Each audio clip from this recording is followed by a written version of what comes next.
আসসালামু আলাইকুম সবাইকে। আশা করি সবাই ভালো আছেন। অবশ্যই কমেন্ট করে জানাবেন কেমন আছেন। আলহামদুলিল্লাহ আমরাও মোটামুটি ভালো আছি। আমি বৃহস্পতিবারের ব্লগ ভিডিওটি আপনাদের মাঝে শেয়ার করছি। আশা করি ভালো লাগবে। যদি ভালো লাগে অবশ্যই ভিডিওটি লাইক দিয়ে কন্টিনিউ করবেন। আমি এখানে নুডলস রান্না করব, আর এখানে ফুলকপি একটু সবজি দিব সাথে, আর ডিম দিয়ে মানে রান্না করে নিব। আর এই নুডলসটা খেতে কিন্তু অনেক বেশি মজার। আর যেহেতু আমাদের গ্যাসের অনেক বেশি প্রবলেম, আমি রাইস কুকারেই রান্না করে ফেলবো নুডলসটা। এখন আমি সবজিগুলা এখানে গাজর, টমেটো, ফুলকপি, পেঁয়াজের কলি, মানে পেঁয়াজের কলি না পেঁয়াজ পাতা বলেছে, যাই হোক, তারপরে এগুলা 4টা ডিম, এগুলো এখন আমি কেটে নিব সবজিগুলা প্রথমে। আর নুডলসটা আমি আগেই সিদ্ধ করে নিয়েছিলাম।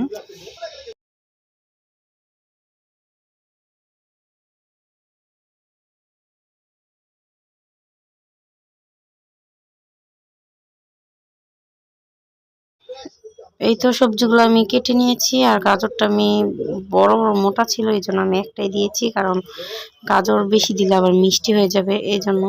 আর এখানে আমি ম্যাজিক মশলা নিয়ে নিয়েছি। আর এই নুডলসটা এরকম দেখতে, খেতে অনেক বেশি মজা। সবজি দিয়ে এখন যেহেতু শীতের সিজন, মানে সবজি দিয়ে রান্না করলে অনেক বেশি মজা লাগে। আর এই তো আমি এখানে রাইস কুকারে বসিয়ে দিয়েছি। প্রথমে সবজিগুলো ভালো করে করে নিলাম, সিদ্ধ করে নিলাম। তারপরে এই তো আমি নুডলস দিয়ে মশলা দিয়ে করে ফেলছি। আর এখানে কেক খাবো এখন। তারপর এখন সন্ধ্যা, আর এই কেকগুলো আমার থেকে ভালোই লাগে। কেক খেয়ে 1 গ্লাস পানি খেলে একদম পেটটা ভরা ভরা লাগে। তারপর আমি রান্না বান্না করবো, কারণ আমি সারাদিন রান্না বান্না করা হয়নি। আর আমাদের গ্যাসের প্রবলেমের জন্য রাত্রে রান্না করে রাখতে হয়, তারপর সারাদিন খেতে হয়।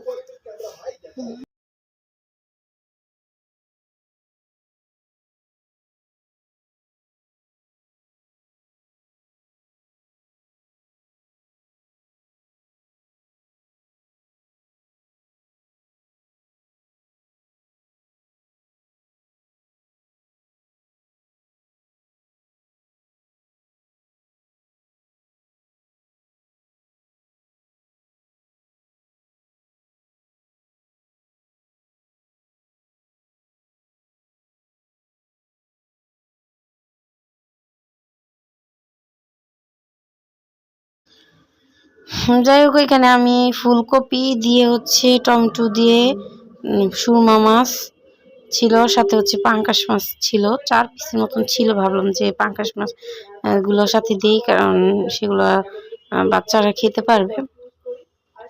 যাই হোক, আমার এখন আমি ধনেপাতাও দিয়ে দিব।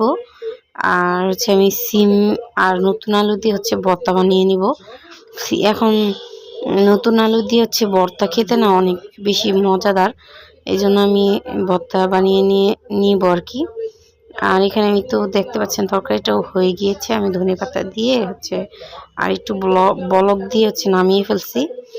আর এখানে আমি সিমের ভর্তাটা বানিয়ে ফেলছি। এটা তো শেয়ার করার মতো কিছু না, সবাই পারেন। কি বলে, গরম ছিল ভর্তাটা, কারণ আমি এই একটু করেছিলাম আর কি, একটু যেই জায়গায় সিদ্ধ করেছি সেটার সাথে মিশিয়ে নিয়েছিলাম ওই পাতিলেই। পেঁয়াজ কুচি, ধনেপাতা, তারপরে শুকনো মরিচ, তারপর সরিষার তেল, এগুলা দিয়ে আর কি বানিয়ে ফেলছি। আর এত বেশি ক্ষুধা লেগে গিয়েছিল যে আমি কড়াইতেই আর কি মেখে নিয়েছি। ঠান্ডা হতে হবে কখন, তারপর কখন মাখবো, তার কখন খাবো, এই জন্য আর কি। এটা আরেক দিনের ভিডিও, আমি ভিডিওর সাথে অ্যাড করে ফেলছিলাম। ওই দিন মুড়ি খেয়েছিলাম, খেতে ইচ্ছা করতেছিল। পরে এখানে পেঁয়াজু, আলুর চপ, পেঁয়াজু ছিল না, সরি, এগুলো একটা মাংসের, কি বলে এগুলোকে, মাংসের একটা বড়া আর কি। তারপর বেগুনি, পুরি, এগুলো, আর বুট ছিল। আর এখানে পেঁয়াজ আর কাঁচামরিচ কাটা ছিল, এগুলো দিয়ে আমি মাখবো, কারণ আমরা কি বলে আলুর চপ যে বেগুন এগুলো মুড়ির সাথে মাখবো না, শুধু এভাবেই মেখে খাবো। আর ওগুলো হচ্ছে এভাবে কামড় দিয়ে দিয়ে খাবো আর কি।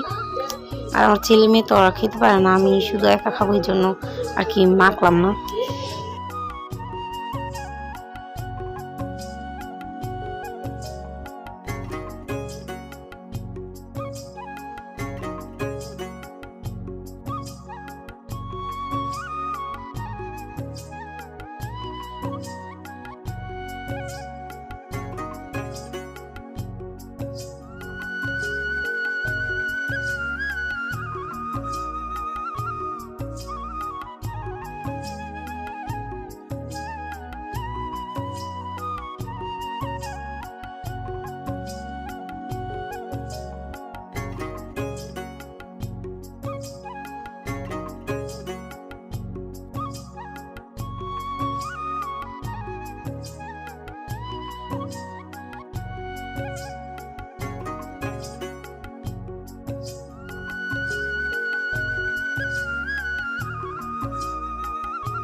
যাই হোক, আজকের মতন ভিডিওটা এই পর্যন্তই। আশা করি আপনাদের থেকে ভালো লেগেছে। যদি ভালো লাগে অবশ্যই আমার ফুল ভিডিওটি দেখবেন।